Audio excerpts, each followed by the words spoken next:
Well, a domestic violence charge against NRL star Josh Reynolds has been dropped after revelations about his accuser. Reynolds was charged with assault after his former girlfriend, Arabella Del Busso, one of her names, claimed the footballer grabbed her arm during an argument late last year. Now, the West Tigers player always refuted the allegations, and he was in Ray Hadley's office crying about some of the details that turned out to be lies months and months ago. Joining us now is 2GB host Ray Hadley. Thanks so much for your time, Ray. Have you spoken to Josh? How is he? Oh, he's doing it tough, as you'd imagine. This is a young fella I took a keen interest in about 3 years ago. I spoke to his coach at the time, Des Hasler. He appeared to be a bit troubled on the field, and I just saw something in him, and so I said I'd like to talk to him. So I started talking to him, and that conversation has continued until now. And then he presented himself in my office last year, distraught, with this horrible story of miscarriages, a number of them, including twins, nearly full term. And I said to him, I've never struck a young couple that have had a run like this in my life. I mean, to lose twins, to lose others.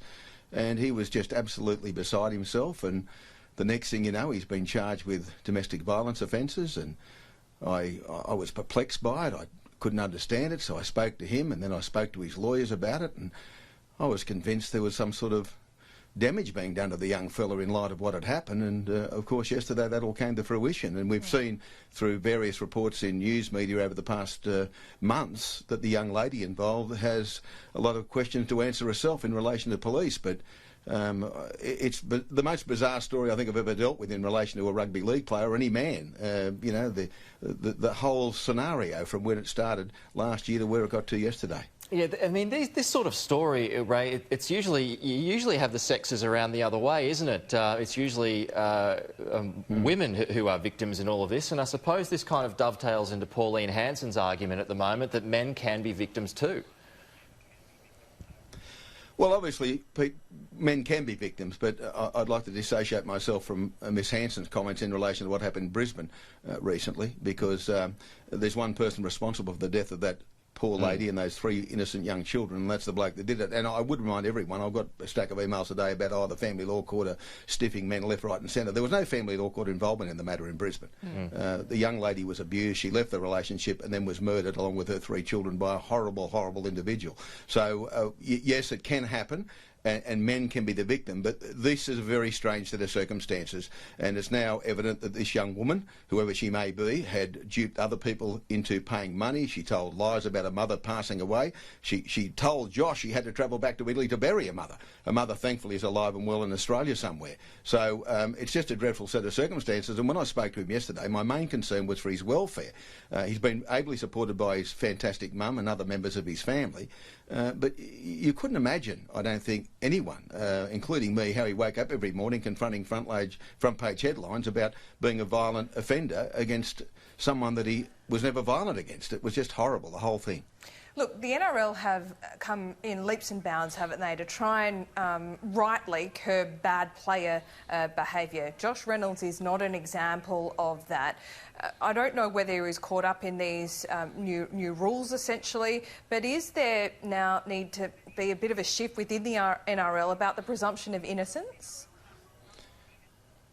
Well, it depends on the charge, Laura. And we have one player stood down already facing very serious sexual assault charges, and that's the defining line. I mean, there's the no-fault stand-down policy, and it should be remembered that anyone in society that has a profile, if you're charged with a very serious matter relating to sexual assault, I guess, in the case of the NRL, it's likely you'd be stood down by your employer and not paid. Now, the no-fault policy the NRL has instituted means that the players are still being paid a sizable amount of money despite waiting for their time in court. Now, in relation to Josh, Todd Greenberg made a very important decision not to stand him down, and that happened earlier this year.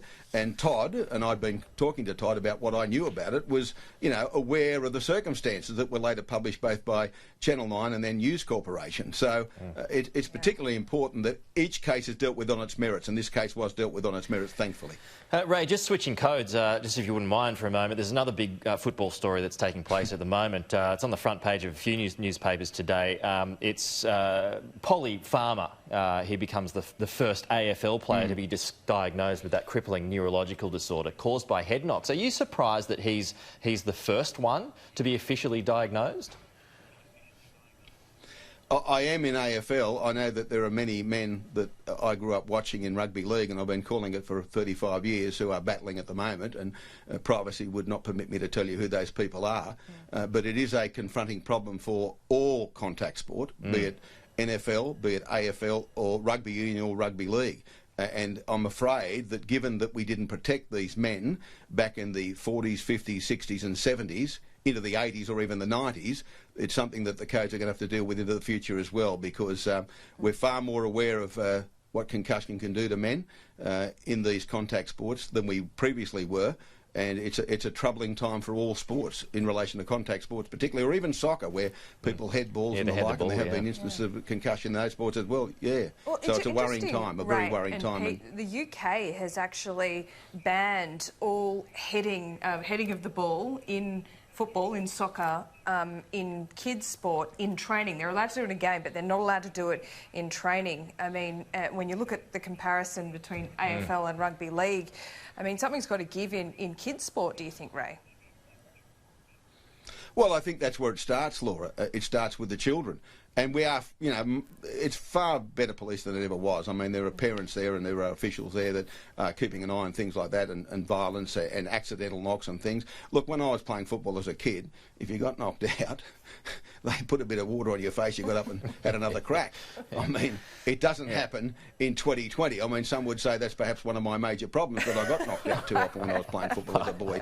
But I mean, the world is different in many ways, and obviously we've got to protect children. That's where it starts, but we've also got to protect the elite players, and I'd like to think both the AFL and the NRL are now acting responsibly after decades of neglect. Well, I reckon you've done all right, head knocks or not. Appreciate your time. Not bad for an old bloke, Laura. Not bad for an old bloke, love. Well, Thanks very much. You have a radio show to get to very shortly, so we'll see you soon. Thanks so much. Thanks, Ray.